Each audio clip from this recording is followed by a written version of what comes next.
서상목 칼럼 균형시대는 우리 사회의 다양한 현안과 문제를 냉철한 머리, 그러나 뜨거운 가슴으로 균형 있게 탐구해 보고자 합니다.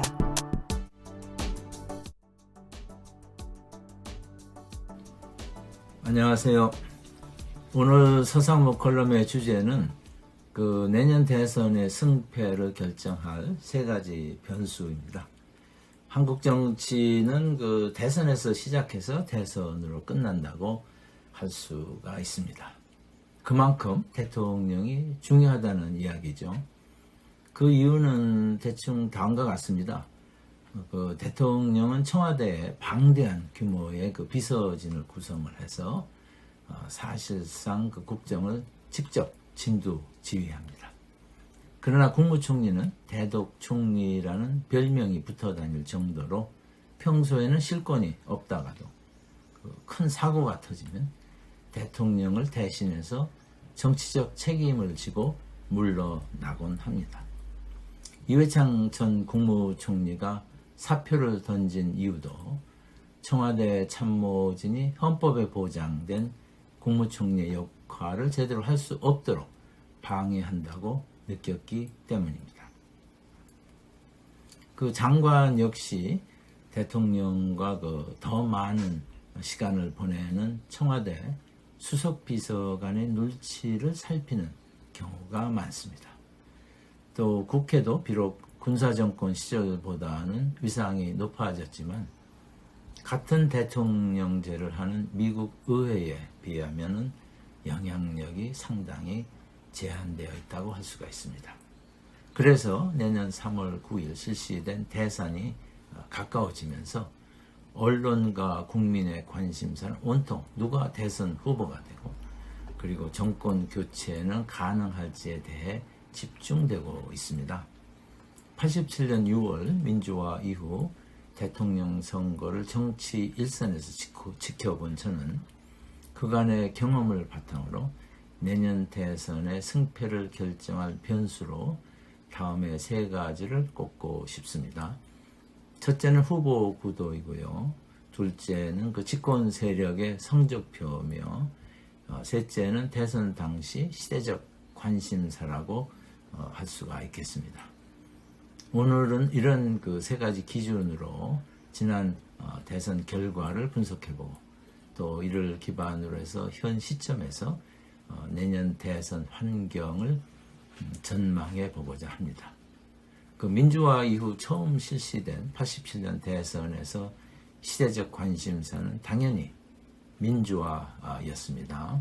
그럼에도 불구하고 야권의 민주화 세력이 김대중, 김영삼으로 이렇게 갈라짐으로써 여권 단일 후보로 나온 노태우 후보가 당선이 됐습니다. 득표율 차원에서 살펴보면 민주화 세력의 대표 주자였던 김영삼 후보가 28%, 그리고 김대중 후보가 27%여서 두 후보 득표율의 합은 55%로 노태우 후보 득표율 36.6%보다 훨씬 높았습니다. 따라서 민주화 세력이 만일 후보 단일화를 일으켰다면 87년 대선을 민주화 세력의 승리로 마무리할 수가 있었을 것입니다. 87년 대선에서 2위로 아쉽게 패한 김영삼은 혼자임으로는 대통령이 되기 어렵다는 사실을 깨닫고 당시 집권당인 민주정의당 또 충청권을 대표하는 신민주공화당과의 이른바 보수 3당 합당에 합의해서 90년 1월 민주자유당을 결성을 했습니다. 그래서 92년 대선에서는 아주 치열한 당내 경선에서 승리한 김영삼 후보는 보수 세력의 단독 후보로 출마를 하게 됐습니다. 한편 야권은 현대 정주영 회장의 출마로 분열이 됐고 결국 김영삼 후보가 본선에서 승리를 했습니다. 선거 결과는 민주자유당 김영삼 후보가 42%를 득표했고 민주당 김대중 후보가 33.8%, 그리고 국민당의 정주영 후보는 13.3%, 또 신정당의 박찬정 후보는 6.4%를 얻는데 그쳤습니다. 민주화의 상징이라고 할 수 있는 정치인 김영삼이 군사 문화의 상징이라고 할 수 있는 그 민주정의당과 합당을 감행하는 어떻게 보면 아주 과감한 도박이 대선에서 큰 성공을 거둔 밑바탕이 되었다고 할 수가 있겠습니다. 97년 대선에서는 역시 치열한 당내 경선을 거쳐서 그 여당 단독 후보로 선출된 이회창은 상김청산을 새로운 기치로 내세우면서 조순과 또 이기택의 그 민주당과 통합을 해서 97년 11월 신한국당을 창당했습니다. 그리고 92년 대선에 패한 김대중은 잠시 정치 활동을 중단했다가 그 자신의 그 지지 세력을 다시 모아서 95년 7월에는 새정치국민회의를 창당을 했고 이를 기반으로 97년 대선에 출마를 하게 됩니다. 그리고 97년 10월에는 대선 후 의원 내각제 개헌을 전제로 해서 자유민주연합과의 그 연합 후보로 김대중 자신을 이렇게 공천을 하기로 김종필과 합의를 했습니다. 이런 상황에서 예상치 못한 또 두 가지 사건이 발생을 했습니다. 그 하나는 한나라당 당내 경선에서 패한 이인재 후보의 그 본선 출마로 여권표가 분산된 것이고요. 또 하나는 97년 10월 말 외환위기가 발생한 것입니다. 이 모두 여권 후보에게는 아주 치명적인 것이어서 그 본선에서 38.7%의 득표율을 얻은 이회창 후보는 40.3%를 얻은 김대중 후보에게 39만 표 차이로 패하는 그 원인이 되었습니다. 이인재 후보가 출마하지 않았거나 또는 그 외환위기가 대선 직전에 터지지만 않았더라도 이회창 후보는 대통령으로 당선이 되었을 것입니다. 그 지역주의에 기반한 상김 정치문화 청산이라는 시대적 대세를 등에 업는 데 성공한 이회창 후보가 집권당 내 분열과 또 외환위기라는 그 새로운 돌발 사태로 인해서 그 졸지에 불운의 정치인이 된 것입니다. 이회창, 노무현, 또 정몽준 3자 구도로 진행된 2002년 대선은 그 이회창 후보가 아주 압도적으로 우세한 상황에서 시작이 됐습니다. 그러나 당시 진행된 그 월드컵에서 한국이 4강으로 부상하는 이변이 일어나면서 그 정몽준 후보의 지지도가 급상승하게 됐습니다. 이런 상황에서 2002년 그 11월 포장마차에서 노무현과 정몽준이 그 러브샷으로 후보 단일화에 합의함으로써 선거는 아주 예측하기 어려운 상황으로 발전을 했습니다. 결국 여론조사를 통해 노무현이 단일 후보로 결정됐고 또 새로운 세대를 대표하는 노무현 후보가 48.9%를 얻음으로써 46.9%를 얻은 이회창 후보를 상당히 근소한 차이로 누르고 대통령에 당선이 되었습니다. 결국 그 보수 성향의 정몽준 후보가 그 진보 진영을 대표하는 노무현 후보와 후보 단일화를 한 것이 2002년 대선의 승패를 결정하게 된 것입니다. 2007년 대선에서는 여야 모두 단일 후보로 각각 정동영과 또 이명박을 내놓았지만 당시 그 노무현 정권에 대한 그 국민의 실망이 아주 컸기 때문에 선거 결과는 이명박 후보의 그 압승으로 끝났습니다.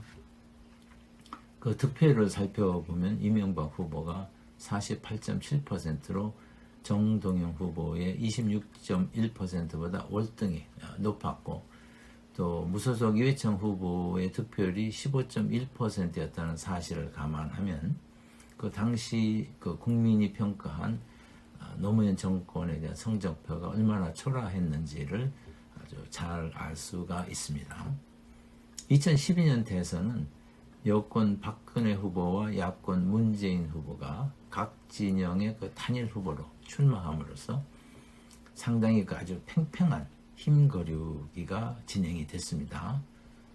그러나 막판에서 새누리당과 또 자유선진당의 합당을 통해서 그 박근혜 후보가 유해창의 그 선진단 세력을 흡수함으로써 박근혜 후보가 승리를 하게 되었습니다.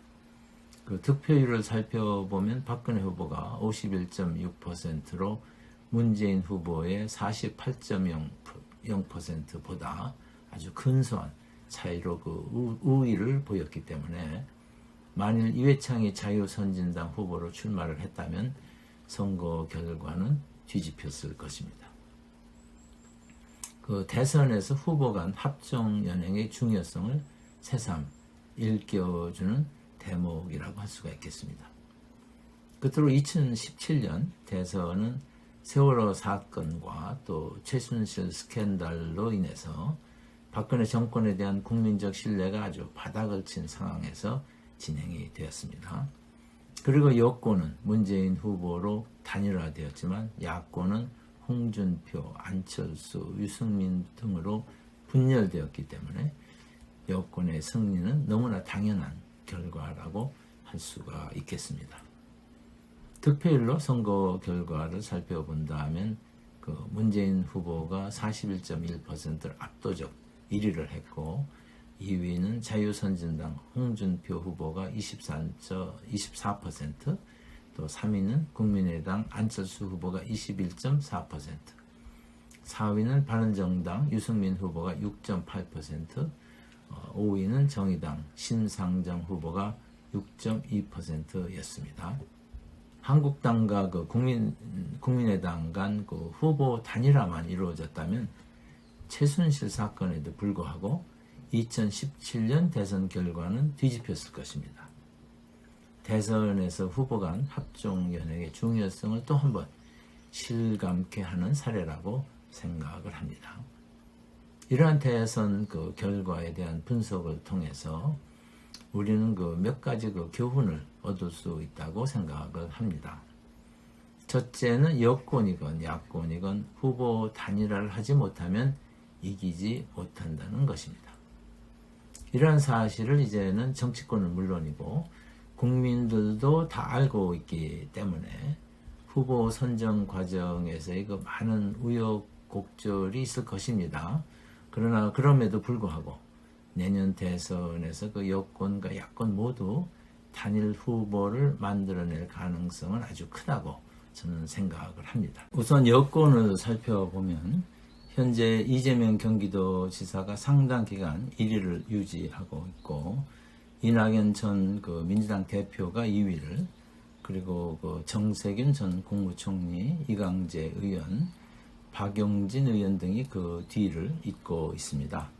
그러나 기본소득제를 제한한 그 이재명 지사 외에는 어느 누구도 새로운 선거 이슈를 만들지 못하고 있습니다. 또한 경선 시기를 연기하는 문제 역시 그 원래대로 그 9월 초에 하기로 결정이 됨으로써 이재명 지사가 민주당의 후보가 되는 것은 사실상 확정되었다고 저는 생각을 합니다. 그렇다고 그 어느 후보도 당내 경선 결과에 불복을 하고 탈당을 해서 본선에 출마할 가능성은 거의 없다고 보아야 하기 때문에 그 민주당 후보의 그 단일화는 기정사실이라고 해도 좋겠습니다. 후보 구도와 관련해서 좀 더 복잡한 측은 그 국민의힘당입니다. 그 당내 인사로 유승민, 또 원희룡, 황교안, 하태경 등 그 출마 가능성이 높은 후보군에 더해서 최근에는 대선 출마가 확실한 홍준표 의원이 입당을 했고 또 당의 인사로 대선 출마 계획을 갖고 있는 윤석열, 안철수, 최재형 등이 있습니다. 그러나 11월 초로 예정된 당내 경선에 방금 언급한 그 원외 인사들이 그 참여할지는 아직 확실치가 않습니다. 그러나 지난 서울시장 선거에서 당시 여론조사 선두를 달리던 안철수 후보가 당내 경선에 참여하지 않음으로써 나경원 후보 등 치열한 경선 과정을 거쳐 승리한 오세훈 후보에게 패한 경험에 비추어서 당의 인사 모두 8월 말까지는 입당을 해서 당내 경선에 참여할 가능성이 크다고 저는 생각을 합니다. 따라서 이번 대선에서 야권 후보 역시 단일화될 가능성이 매우 높다고 생각을 합니다. 여당에 비해 야당의 경우에는 변수가 워낙 많아서 그 결과를 예측하기는 어렵습니다. 그러나 법 집행 과정에서 문재인 정부가 불공정하다는 인식이 확산될수록 현재 여론조사에서 1위를 달리는 그 윤석열 전 검찰총장이 야권 단독 후보가 될 가능성은 높아질 것입니다. 둘째는 문재인 정권의 그 성적표입니다. 현 시점에서 살펴보면 이는 절대적으로 야권에 그 유리하다고 판단이 됩니다. 부동산 정책 등 경제 분야에서 실패로 해서 민심이 크게 흔들리고 있고 또 조국 사태에서 시작된 그 문재인 정권의 법 집행 과정에서의 불공정성이 그 도를 지나치고 있다고 많은 국민들이 그 생각을 하고 있기 때문입니다. 이는 지난 서울 및 부산 시장 그 보궐선거 결과에도 그대로 반영이 된 바 있습니다. 그러나 대선은 지금이 아니고 내년 3월 9일입니다. 최근 전 세계에서 각종 선거에서 그 최대 변수로 등장하는 것은 코로나19 상황입니다. 작년 총선에서 일반의 그 예상과는 달리 여당이 그 좋은 성과를 낼 수 있었던 이유도 그 문재인 정부가 코로나19 대응을 잘하고 있다는 국제사회와 또 국민의 평가가 있었기 때문입니다. 계획대로 코로나 백신 접종이 순조롭게 진행된다면 그 내년 3월 코로나19 상황은 지금보다 크게 개선될 전망이기 때문에 코로나19는 여권에게 오히려 유리한 변수로 작용할 가능성이 큽니다. 또한 수출의 회복 속도 역시 현재 매우 가파르기 때문에 내년 그 대선 당시의 경제 상태 역시 여당에게 매우 유리한 변수가 될 수가 있습니다. 따라서 그 현 정권의 성적표 차원에서 여권에 가장 불리하게 작용할 변수는 경제보다는 법 집행 과정에서의 그 불공정 문제가 될 가능성이 크다고 생각이 됩니다. 최근 그 공수처의 그 미숙한 일처리, 또 법무부 장관의 무리한 검찰 장악 시도 등으로 미루어서 평등, 공정, 정의 등의 그 가치가 지켜지지 않고 있다는 국민들의 그 문재인 정권에 대한 부정적 인식이 여권의 그 아킬레스건이 될 가능성이 크다고 하겠습니다. 그리고 부동산 정책의 실패는 여권에게 상당한 부담으로 남을 것입니다. 기본적으로 시장 원리를 무시해서 발생한 부동산 문제를 해결할 능력도 또 의지도 여권에게는 없다고 판단되기 때문입니다. 최근 윤석열에 대한 네거티브 공세가 본격적으로 시작되면서 이에 대한 그 우려의 목소리가 커지고 있습니다. 그렇지만 그 네거티브 전략은 그동안의 그 선거 과정에서 크게 성공하지 못했다는 것이 저의 생각입니다. 흔히 이회창 후보가 97년과 2002년 대선에서 패한 이유가 아들 병역에 대한 그 민주당의 네거티브 공세 때문이었다고 생각을 하나 이는 사실과 다릅니다. 네거티브 공세가 일시적으로 악영향을 미친 것은 사실이지만 최종 선거 결과에는 큰 영향을 미치지 못했다고 생각을 합니다. 이보다는 앞에서 지적한 후보 구도에서의 상대적 실패가 이회창 후보의 그 결정적인 패인으로 작용을 했다는 것이 저의 판단입니다. 민주당은 2007년 대선에서도 BBK 등 이명박 후보에 대한 대대적 네거티브 공세를 펼쳤지만은 결과는 이명박 후보의 압승이었습니다.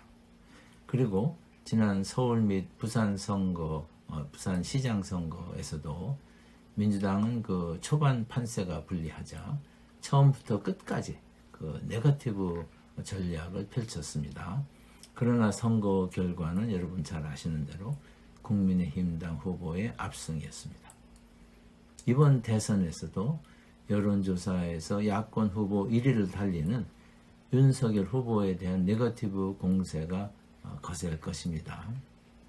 그러나 이는 당내 경선 및 본선 과정에서 윤석열 후보의 승리를 오히려 도와주는 결과를 가져올 가능성이 크다고 판단이 됩니다. 그 이유는 그 정치 초년생인 윤석열이 대권 후보 지지도 1위를 달리고 있는 이유는 기본적으로 조국 사태 진행 과정에서 청와대와 법무부 장관이 틀렸고 윤석열 검찰총장이 맞았다고 많은 국민들이 생각을 하고 있기 때문입니다.